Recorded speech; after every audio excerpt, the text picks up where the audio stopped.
Hello. All right, I'm gonna go over Gibbs free energy. So if you wanna flip the page from your energy diagram, title this next one, Gibbs free energy problems.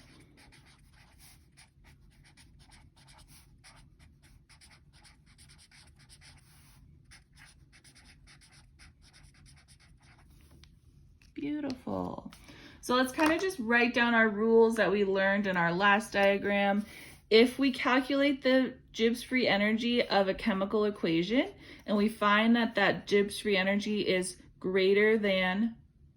less than 0, meaning it's negative, then that is a spontaneous reaction.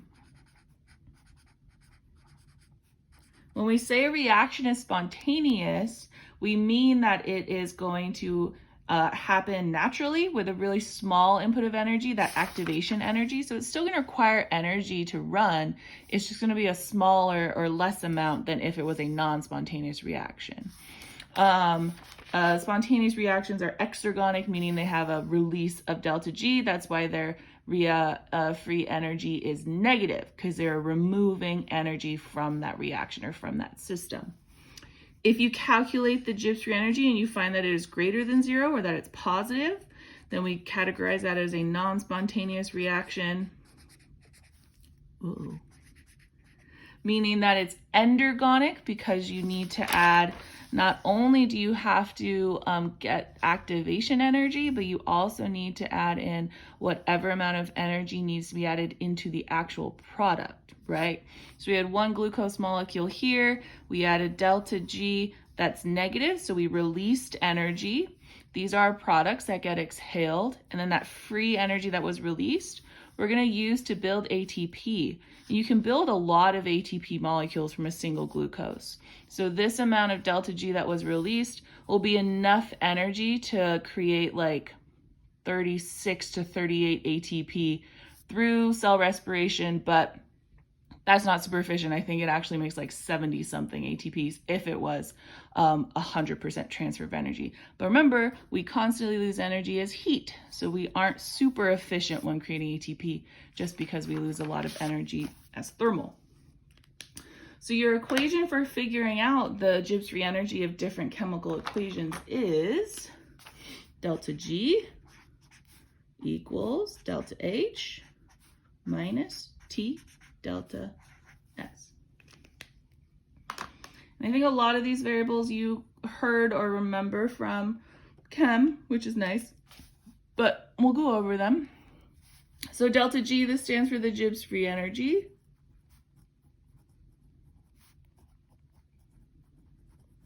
And it's the change in free energy. So it's the difference between the energy of the reactants and the energy of the products. Delta H is our change in enthalpy. Enthalpy is a measure of the total heat content of a system. So when we're talking about enthalpy, we're focusing on one form of energy. It's just heat energy. This is different from Gibbs, because Gibbs free energy is taking into account all the energy of the system and what of that energy can we actually use to do work with? Can we transform into a different form of energy and utilize within ourselves? So it's kind of like total energy of our molecules. T is temperature in Kelvin. That says temp in Kelvin. Nice. And then delta S, if you remember when we talked about entropy, S stands for entropy, so this is our change in entropy.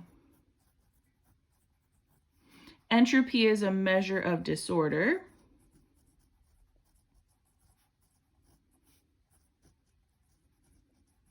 And then in more like of a physical physics definition, it's just the amount of energy that's not available to do work. So we have kind of like the amount of energy of our system that we have to do work. And to figure that out, we have to subtract from our thermal energy how much energy in our system cannot do work, is unavailable for work due to the randomness, the random organization of atoms. So it's a measure of disorder, but it's also a measure of the amount of energy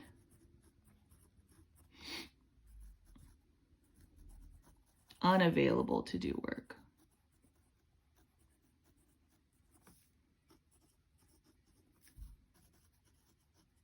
So it would make sense that we would subtract that value from the total energy of our system to figure out how much free energy do we now have to give to endergonic reactions.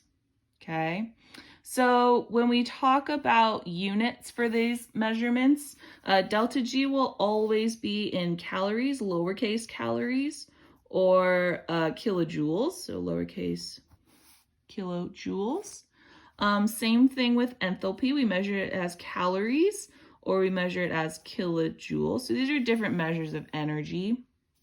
Temperature will always be in Kelvin, and entropy will always be in kilojoules per Kelvin or calories per Kelvin. So we're kind of always in this kilojoules or calories area. I haven't seen them ask for conversions. It's kind of the same thing we did with water potential. Like as long as you keep everything in the same unit, you're gonna be okay. So just kind of pay attention to those units just to make sure everything's in calories or everything's in kilojoules. They'll probably give you temperature in Celsius. So make sure you remember our equation, temp in Kelvin, that should be a big K. So degrees Kelvin is whatever degrees Celsius you get plus 273. And that will kind of help you, and they give you that equation on the equation sheet, but that'll just enforce that you need to have everything in Kelvin.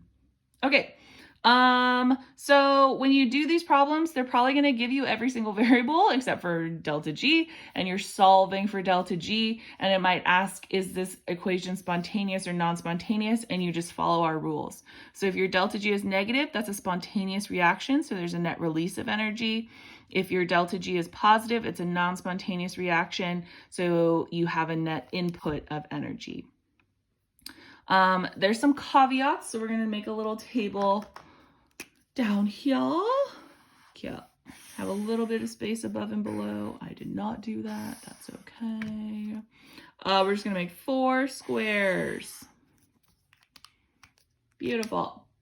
So we're going to kind of talk about if delta H, so if enthalpy is less than 0, so if your enthalpy is negative, versus if your enthalpy is positive,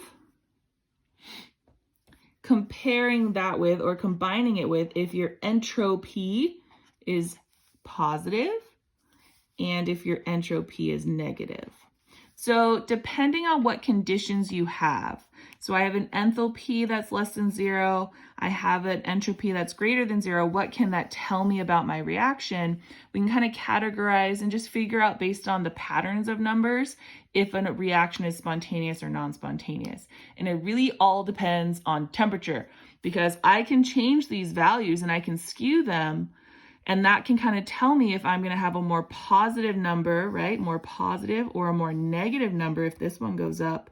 But if I alter my temperature in any way, that can kind of take that pattern and skew it a little bit. So if your entropy is greater than 0 and your enthalpy is less than 0, right? So that means our enthalpy is really high right here, and our entropy is, I switched those. Our enthalpy is low and our entropy is high. So now I have a low value here. I have a high value here. So that means I have a higher negative. That means my delta G is going to be negative. So these reactions are spontaneous at all temperatures. Because regardless how I change the temperature, if my entropy is always greater than my enthalpy, changing my temp will just make this a bigger or smaller negative. So I'm still going to stay as an exergonic reaction. Versus if I maintain a low enthalpy, but I also have a low entropy, these reactions would only be spontaneous when your temperature is really small.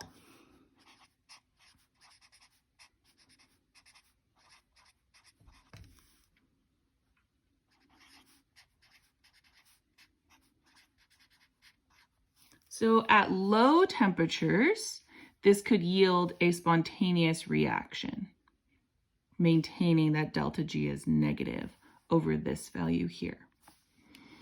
If you have an enthalpy that's greater than 0, so we have a high value here, and then you also have an entropy that's greater than 0, so you have a high value here, the only way to get a negative delta G is if you also had a really high temperature. So those types of reactions where they have a high total heat content, but they're also a really disordered or disorganized system, those will only be spontaneous if the temperature of your system is really high. So you kind of think of it like this reaction would be non-spontaneous unless it is in a really hot environment, and that kind of accounts for the activation energy. So these types of reactions will be spontaneous at high temperatures. And these are just patterns, so we can't give distinct values unless you're given distinct values here. So if you're asked, like, we have this reaction with these values, could this reaction be spontaneous? And it can if it fits one of these trends. So just ask yourself, like, if I make the temperature really high, how does that kind of change my relationship between this positive value and this negative value? Versus if I make my temperature really low, how does that change the relationship between my two values? For our last box, if your enthalpy is high, positive, and your entropy is negative, then that means that reaction will always be non-spontaneous because your delta H will always be greater than your delta S if it's negative. So this is a non-spontaneous reaction at all temperatures.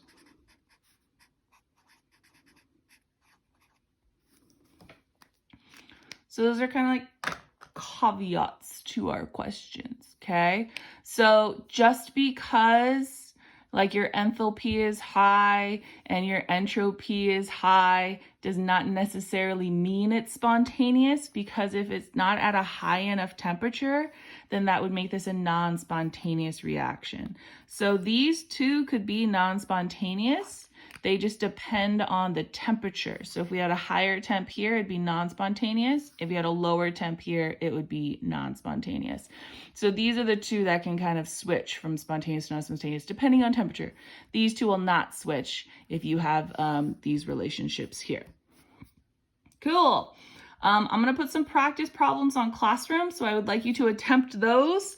I will have office hours Wednesday and Thursday. So if you have questions on that, let me know. And then your work will be due on Friday. So I'll be checking that you have done the problems. I'm going to put a key up. So remember to like maintain your integrity and do what's best. Like you need to know how to solve these. You need to understand the material. And then check Classroom for your additional assignments that are all due Friday. And I will talk to you guys later. Miss you. Bye.